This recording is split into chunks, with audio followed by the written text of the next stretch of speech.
40 വർഷത്തിനു ശേഷം ഇന്ത്യയിൽ ഏറ്റവും അധികം വിൽക്കപ്പെട്ട കാറുകളുടെ ലിസ്റ്റിൽ നിന്നും മാരുതി സുസുക്കി ഈ കഴിഞ്ഞ വർഷമാണ് പിറകോട്ട് പോയത്.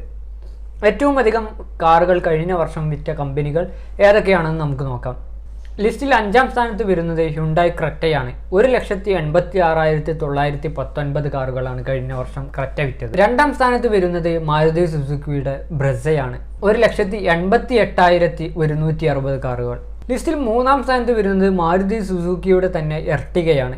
1,90,091 കാറുകളാണ് വിറ്റത്. ലിസ്റ്റിൽ 2ാം സ്ഥാനത്ത് വരുന്നതും മാരുതി സുസുക്കിയുടെ മോഡലാണ് വാഗണാർ. 1,90,855 കാറുകളാണ് കഴിഞ്ഞ വർഷം വിറ്റത്.